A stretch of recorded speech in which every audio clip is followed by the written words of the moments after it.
Mi escena favorita y más infravalorada de Frankenstein de Guillermo del Toro tiene que ser la mañana siguiente del evento más trascendental en la vida de Víctor, donde este ve por primera vez a su creación, como la ve con ojos de vitalidad y ensueño, y en su criatura, a quien enseña el sol por primera vez, ve el trabajo de una vida finalmente realizado, el monumento y el legado de su existencia. La conclusión de un proyecto que mientras siempre estuvo con él en su mente, ahora se encuentra en carne y hueso en su presencia. Internamente, para Víctor, este logro es algo peligroso. Llegamos a darnos cuenta que quien ha creado vida ahora puede creerse un dios de esa vida. Y es en esta cuestión donde Del Toro resignifica la historia de Frankenstein. Es así que acompáñame entonces a explorar la pregunta más urgente de Frankenstein de Del Toro, y con ello la anatomía espiritual de su criatura.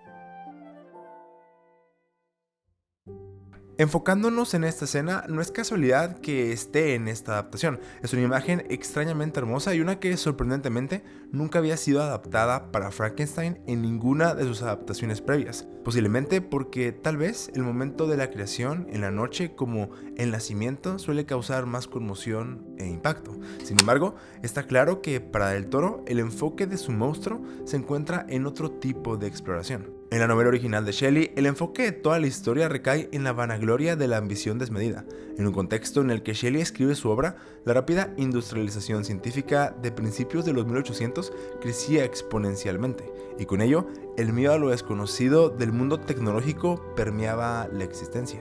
Así, Shelley explora los límites del conocimiento humano a través de una advertencia, siendo esta así una crítica profunda al progreso sin alma, reflejado de alguna manera abrumadora con la tragedia del final de su obra, donde tanto Víctor como la criatura están condenados a la muerte. Y no es que Shelley haya sido una negativa, de hecho es parte del movimiento romántico de su tiempo, esto porque la lente con la que veía estas interrogantes que menciono de progreso las terminó incorporando en su obra a través de los sueños más íntimos de un joven que, como ella, experimentó temor, deseo, angustia, amor, duda, ambición y desgracia desde su juventud. Volviendo a la adaptación de Del Toro, posiblemente es esta característica sobre la óptica juvenil uno de los impulsos más grandes que lo atrajeron a crear esta adaptación. Y es que a los 18 años, Shelley captó el núcleo de un dilema moderno que persiste hasta hoy. El poder crear exige también el deber de cuidar lo creado. Una idea que Guillermo del Toro elocuentemente ha llevado a la significancia que ha tenido desde siempre la crianza, en esos primeros años de crecimiento para un niño. La relevancia que tienen las figuras paternales en quienes eventualmente tenemos el poder, o más bien la voluntad de convertirnos al crecer, y el impacto que tienen en gran parte de nuestra identidad y aquello que nos hace ser quienes somos. Son estas características las que fascinaron a Del Toro y lo llevaron a recontar una historia de las ya más de 70 adaptaciones que ha tenido Frankenstein en el mundo del cine. Sí, escuchaste bien, 70.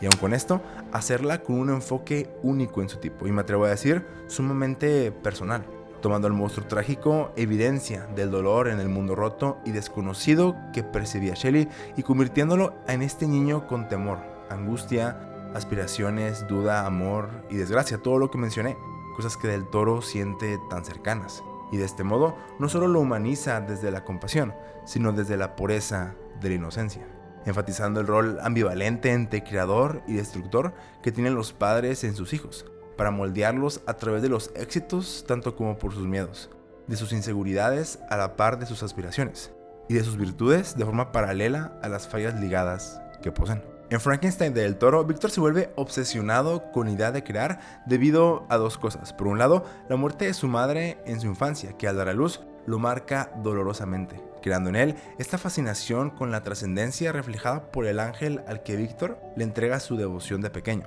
un símbolo de su ambición por conquistar la muerte y de cierta forma jugar a ser Dios. Aquí se encuentra el segundo aspecto de su obsesión, donde ve en este objetivo esa única manera de vencer a su padre, quien aún en resentimiento por su falta de amor y excesiva exigencia, lo ve como una figura, retorcidamente hablando, ejemplar a la cual superar, a la cual tener su aprobación.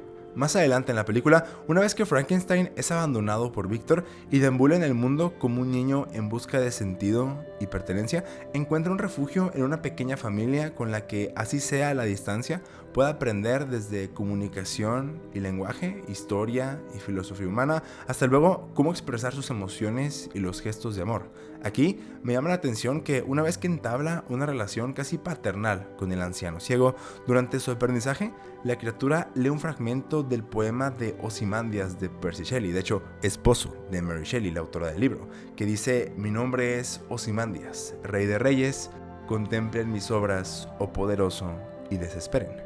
Una cita que habla sobre las ruinas de un rey arrogante que pensó que su poder sería para siempre, pero que últimamente cae en su humanidad llena de imperfecciones. Un reflejo que la criatura, mientras no recuerda en ese momento por haber perdido su memoria, entiende para el final de la película, que revela la personalidad de su creador imperfecto, de su papá, de Víctor, que aún en medio de este momento hermoso de la película, al levantarse en vida la criatura, que hablamos al principio del video, el daño generacional se gesta a través del orgullo de su logro, obsesionado con vencer la muerte de su madre a través de los medios de su padre, cuestión que lo llevan a infligir el dolor físico y mental que tanto repudió de pequeño, exponiendo en Víctor las cicatrices que aún carga de su infancia. Al final del día, Guillermo del Toro siempre utiliza a sus monstruos como símbolos mayores a nosotros mismos, y como estas figuras que cargan en su imperfección el recordatorio de que nosotros también podemos ser imperfectos y vivir a pesar de ello. En Frankenstein, el recordatorio se reinventa, conjugando además en la criatura el espejismo de la inocencia de la infancia, característica explorada anteriormente en muchas de sus películas, ya sea a través de su Pinocho, a través de Ofelia con El laberinto del fauno y de Carlos en El espinazo del diablo. Pero lo distintivo aquí es que la criatura se convierte en el niño de la película, cargando en él mismo la dualidad multifacética de bien y mal que como humanos tenemos dentro de nosotros, la fuerza luminosa e inocente que contrasta con el horror dentro de él y que Víctor mismo, a través de su dolor, le otorga a su criatura. Mientras más lo pienso, en esencia, esta adaptación de Del Toro se trata de dar tanto como de recibir, como bien se expone activamente en el tercer acto de la obra, con ambos Víctor y la criatura persiguiéndose uno al otro, representando el reflejo que existe en ambos y de la identidad conectada que cargan. De hecho, alguna vez Del Toro dijo que ha sido la otredad toda su vida. Yo ahora entiendo lo que quiso decir. La otredad significa el reconocimiento del otro como distinto a uno mismo. O sea, para que la criatura pueda sentirse querida, primero debe ser reconocida, escuchada, aceptada. Todos dentro de nosotros cargamos con duelos, dolores y heridas, males que el Toro argumenta que necesitamos exponer para sanar, empatizar para descubrir y de alguna forma perdonar para recuperar. Así, Del Toro no presenta al monstruo como una amenaza, sino como un reflejo de nuestras heridas intergeneracionales. Todos hemos sido criaturas incomprendidas y abandonadas, extrañas dentro de la norma, rotos y por lo tanto diferentes. Tal vez en la escuela, en la familia, con tus amigos o en el trabajo. En distintas etapas de la vida, todos de alguna forma o nivel lo hemos sentido. Y tristemente, infringimos, como Víctor, el daño que alguna vez recibimos. Los monstruos somos todos, y nuestro dolor se puede convertir en nuestra arma. Este, para mí, es el tema urgente que Del Toro redirecciona en su Frankenstein. Y ofrece, si bien no una solución a los horrores que cargamos y transmitimos a otros, sí una ventana de esperanza para romper con esta clase de ciclos, el reconocimiento y más explícitamente el perdón al final de la película. Say my name. My father gave me that name. It meant nothing. Now I ask you to give it back to me. One last time.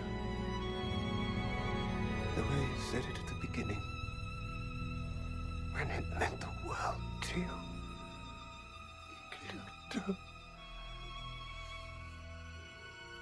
I forgive you. Tanto el ofrecido por Víctor como el recibido por la criatura, que aunque requiere de valentía, de exponer la vulnerabilidad del dolor íntimo, ofrece a ambos, padre e hijo, la libertad de ser imperfectos. Representado en una nota positiva a la criatura, libera del barco de los glaciares en el Ártico. La libertad que ambos dos buscaban, por fin la encuentran. Del Toro, así como Mary Shelley hizo, ha creado criaturas que le han ayudado a reinterpretar temores personales, inseguridades y heridas no del todo sanadas. Un reflejo de nuestra propia humanidad. Escondido en Frankenstein, a manera de biografía, está el dolor de la pérdida del padre y la madre de Del Toro. Está la complicada relación entre Mary Shelley y su padre, y las virtudes y complicaciones que estos dos nos comparten. Siguiendo esta idea, si hay una cosa certera en esta vida es que todos, como Frankenstein, somos lanzados a este mundo sin conocimiento de lo que somos, sin respuestas a muchas cosas y sin explicación alguna. Y en esto, nuestros padres sí son guías, no 100% buenos, no 100% malos, pero humanos.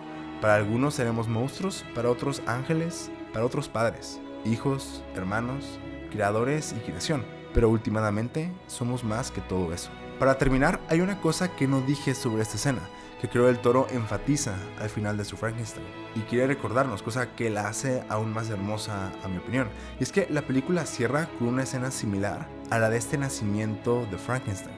En ambas de estas secuencias, el sol sale para nuestra criatura, recordándonos el reconocimiento de que hay un mundo por experimentar y un futuro por el cual vivir delante de nosotros, que hay un mañana esperándonos, y mientras en el mundo siempre habrá sufrimiento, Del Toro nos invita a elegir la compasión y la redención encarnada mediante la inocencia como una manera de vivir a pesar del dolor, no negándola, sino habitándola.